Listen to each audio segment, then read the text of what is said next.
Hey, I'm Taryn and welcome back to my channel if you've been here before, and welcome if you're new. Before we get started, please like and subscribe so I can make more videos for you guys. In this video, I'm going to be talking about some of my favorite skincare tips that have helped me and will help anyone else that is dealing with acne and post-inflammatory hyperpigmentation.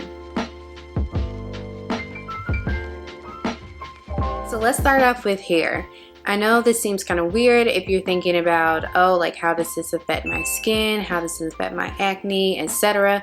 But your hair actually plays a major part in contributing to your acne. One of the main things is to make sure your hair is clean. If you work out a lot, make sure you wash your hair. I wash my hair at least once a week. I try to go for 2 times a week just because I work out and because I live in a very hot and humid climate. So the oils, dirt, and debris that get into your hair can make their way down to your skin. And even just having hair in your face can cause an issue with acne. So a lot of people, if they have bangs, they notice they have breakouts along their forehead, and even just making sure that your hair is clean. Also, when it comes to your hair, make sure that your bonnets, your do-rags, your head wraps, whatever, are clean. Make sure those are clean because it can go from having dirty hair to a dirty bonnet to a dirty pillowcase, and now your skin is inflamed with the acne because of those oils and dirt. And another thing is with your pillowcases, make sure that you wash your pillowcases. I would even recommend having multiple so that you can just switch them out throughout the week, and then you can just wash them all at the end of the week or however often you wash your linens. Another thing is with that, if you have a significant other or a friend, family member where you sleep over at their house and you don't know how often they wash their pillowcases, they might have cotton, and you know satin or silk might be better for your type of skin. I would even recommend bringing your own pillowcase to their house, partially because you don't know how often they wash it. That way you know with this pillowcase, my face is the only one that's going to be touching it,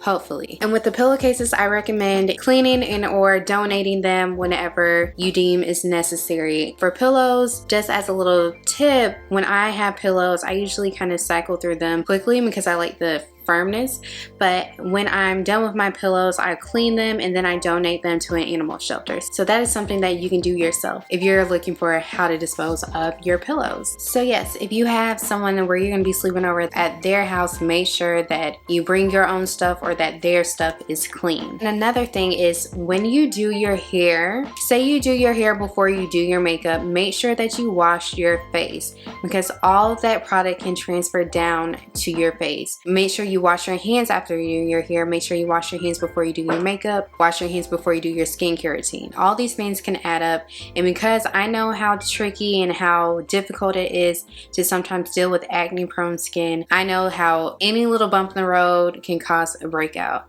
Anything. This is another tip that is really great for people that have acne prone skin. If you are starting a routine, I understand wanting to try a bunch of different products all at once because you're trying to get rid of your acne, your pigmentation. Definitely start off with the very basics, and when you want to try a new product, add it in one at a time. By adding just one product at one time, you can check for the effectiveness of that product, and you can also watch out for any reactions that you may have for that product. Versus if you bring on 2 or 3 new products at once, you don't know what is going on because you have so much going on. Also, with having acne prone skin, I think a lot of people think that we may need a ton of products, but honestly, you can just do too much. Sometimes people just do too much for their routines. I've done that before in the past. I'm no expert, I'm not an esthetician or a dermatologist, but these are just things that I've learned from my experiences dealing with my skin. Also, with not introducing too many products at one time, make sure that your skin is moisturized. At some point, I was doing the most and my skin was basically stripped of all oils, and because of that, my skin started over producing oils and I just break out.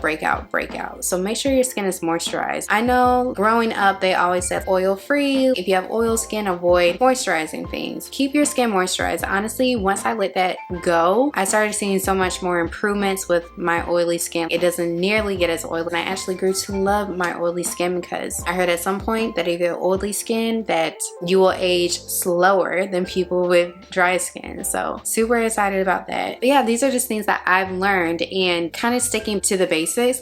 A lot of people will ask me like why I haven't added certain things to my routine yet.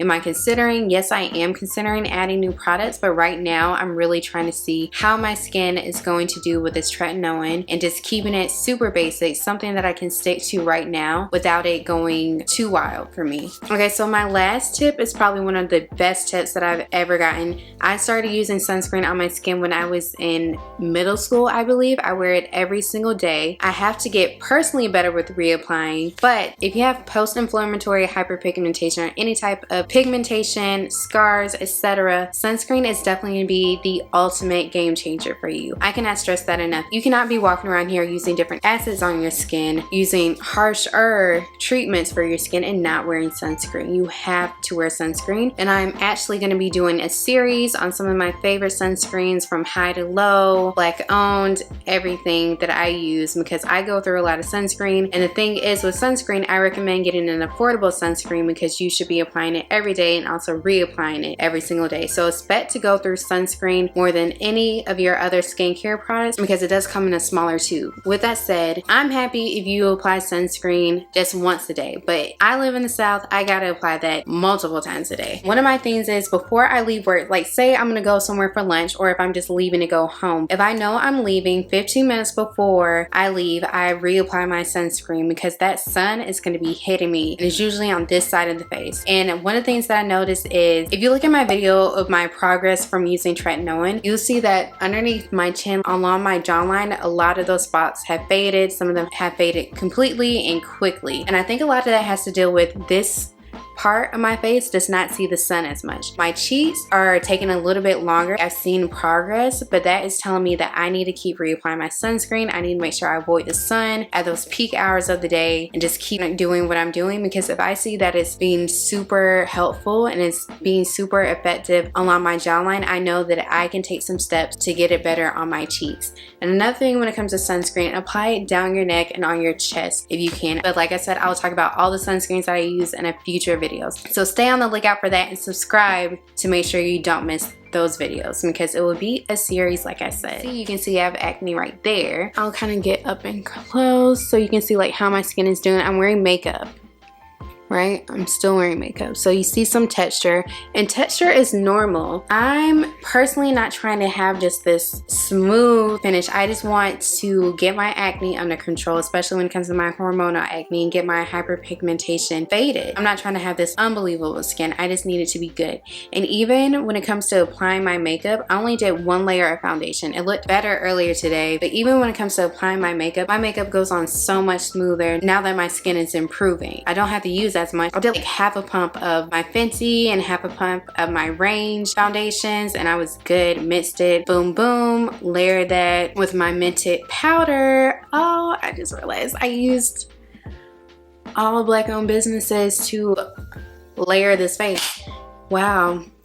Look at that. And another tip before I forget, if you're one of those people that waits until the last minute to do your skincare routine, or if you have a long skincare routine, when you get home after you eat your dinner, start your skincare routine right away. Even start it in the shower if you want to. Do something so that you know that you'll stick to it. Do your skincare routine as soon as you get settled in after that shower. Just go straight to doing that. I understand like sometimes you can just be too tired, you're stressed, you just want to go straight to bed, but just do your skincare routine. I honestly feel like it boosts my spirits, especially after work. Massaging my face, doing my oils, my whole skincare routine, that shower, the lotions, the body oils, face, I feel like that just, it's like a little like mini spa. It brings me joy, and I honestly feel like you will feel much better too after you do your routine, and you'll feel so much accomplished. And honestly, a lot of it is to stay consistent, and with that consistency, I even go back to not adding a lot of products. You want to see that your products are working. You want to see what should I take out, what should I add. You have to stay consistent. I recommend sticking to something. If it works, it works. Like for me, my skincare routine is working. I do see some areas for improvement, so I will do that later, but a lot of my areas for improvement are the reapplying the sunscreen. Sometimes I'm really good with that, and sometimes I just kind of fall off, especially like if I just miss like a day. Woo. I don't want to make it seem like acne prone skin and skin prone to hyperpigmentation is just super difficult to deal with. Like it's just unmanageable. It is manageable. There's just different things that you have to do, especially when it comes to me. I just have to stay on top of it. And you know, it's something that you'll get into groove of. You'll have a routine. You won't even think about it after a certain point. Thank you so much for watching this video. I hope you enjoyed it. Let me know what you think in the comments. How are you doing with your skin? Share with us whatever tips that you may have so other people can see them as well. And as always, please remember to like, share, subscribe, and comment for more videos. And thank you again.